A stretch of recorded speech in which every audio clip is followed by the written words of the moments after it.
Obrigada, senhor presidente. É difícil em 5 minutos a gente relatar o sentimento de uma nação inteira de 200 milhões de brasileiros que se viram paralisados por uma greve de caminhoneiros e de donos de transportadores de carga. Mas aqui eu deixo uma reflexão muito mais do que uma afirmação às senhoras e senhores senadores. É verdade que a greve paralisou estradas, hospitais, escolas, portos e aeroportos.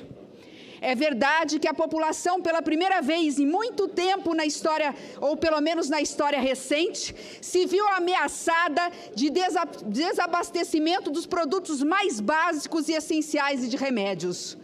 Mas mais certo ainda é que a gravidade dessa crise revelou a atual política brasileira. O mais grave desta crise é que ela paralisou a política e não o país. E aí vem a pergunta, muito mais do que uma afirmação. A greve foi capaz de parar o país ou quem parou o país há muito tempo foi a política brasileira? É importante fazermos um meia-culpa nesta hora. É importante ouvirmos as ruas e vermos qual é o sentimento da nação. Há um fosso hoje entre o que pensa a sociedade e a classe política. Então, quando eu vejo hoje atacarem o governo que aí está, numa memória seletiva e curta, memória esta curta que nós cobramos muito da população, vem o sentimento que eu tenho de que nós ainda não compreendemos que o que está em jogo neste momento não é o governo, mas a democracia. É disso que se trata este projeto, concordemos ou não com o fim do PIS e COFINS.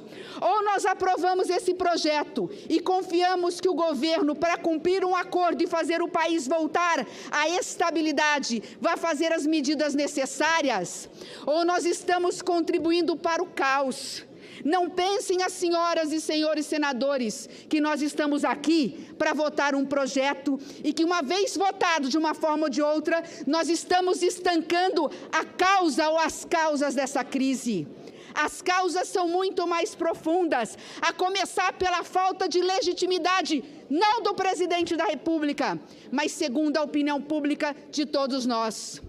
Ou nós nos unimos em torno de um ideal que é a pátria, e eu não tenho medo de utilizar esse termo tão desgastado, e a população brasileira, deixando nossas diferenças e ideologias de lado, deixando questões partidárias de lado, ou nós vamos estar contribuindo para uma ameaça que a todo momento se faz presente, de sequer termos eleições gerais em outubro.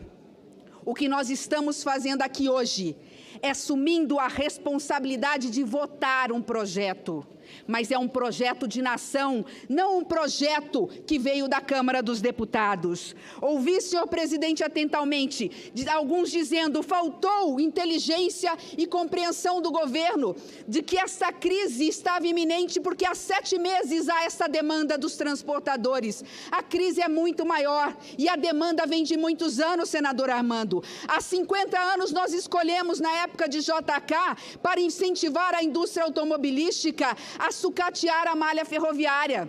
Poderíamos ter feito o investimento, mas nós não poderíamos ter nos esquecido do transporte intermodal, nós não ficaríamos na mão do sistema rodoviário. Falaram aqui também, eu fiz a anotação, faltou compreensão do governo de que essa categoria encontra-se com uma demanda reprimida, pedágio excessivo, alta carga tributária e diminuição do imposto, e esqueceram do passado recente, quando se colocou mais 37% de frota a um custo subsidiado a 2%, e com isso, com a queda da demanda, nós tivemos um excesso de oferta de transporte e com isso nós causamos essa dificuldade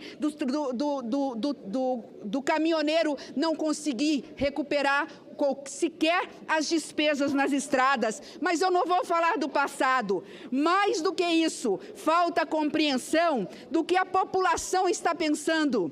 Não é o caminhoneiro, não são os pedágios dela, são os altos impostos que são cobrados nesse país com um serviço público ineficiente. Nós estamos falando do diesel, mas nós não podemos esquecer de quem paga esta gasolina, o imposto e o pedágio, está hoje trafegando por estradas sucateadas, estilhaçadas, só é lama, só é pó.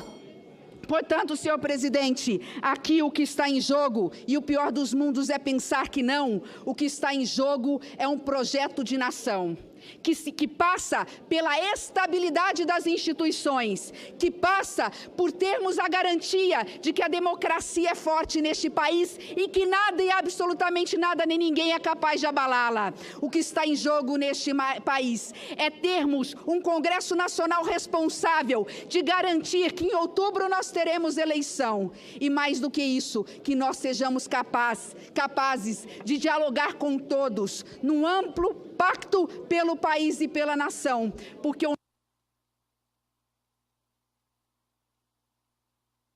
Só para concluir a frase.